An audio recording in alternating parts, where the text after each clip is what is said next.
Budget తక్కువగా ఉందని మీ సొంత ఇంటి కలను వదులుకోవాలనుకుంటున్నారా? సరైన ప్లానింగ్ ఉంటే లిమిటెడ్ బడ్జెట్‌లో కూడా ప్రాపర్టీ కొనడం సాధ్యమే. ముందుగా ఫ్యామిలీ ఇన్‌కమ్ బట్టి ఎంత ఈఎంఐ కట్టగలరో క్లారిటీ తెచ్చుకోండి. అవసరమైతే స్పౌస్ లేదా ఫ్యామిలీ మెంబర్స్‌తో జాయింట్ ఓనర్‌షిప్ తీసుకుంటే లోన్ ఎలిజిబిలిటీ పెరిగే అవకాశం ఉంటుంది.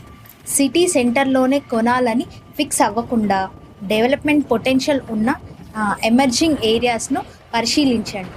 అక్కడ ప్రైస్ కంపారిటివ్‌లీ తక్కువగా ఉండటంతో ఫ్యూచర్ అప్రిసియేషన్ పొందే అవకాశం ఉంటుంది. పెద్ద ప్రాపర్టీ కోసం అప్పుల భారం పెంచుకోవడం కంటే మీ బడ్జెట్‌కు సరిపోయే స్మాల్ ప్లాట్, కాంపాక్ట్ 2 బీహెచ్‌కే లేదా చిన్న ఇండిపెండెంట్ హౌస్‌తో ప్రారంభించండి. డౌన్ పేమెంట్స్ కోసం ప్రతి నెల ఒక ఫిక్స్ అమౌంట్‌ని సేవ్ చేసుకోండి. Government house schemes, bank offers, home loans eligibility కూడా ముందుగానే చెక్ చేసుకోండి.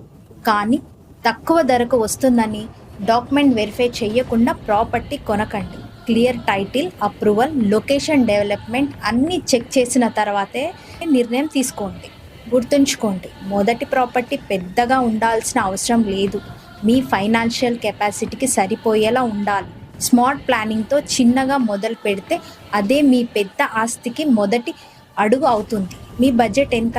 ప్లాట్ కొనాలని అనుకుంటున్నారా లేదా ఫ్లాట్ కొనాలనుకుంటున్నారా? కామెంట్ చేయండి.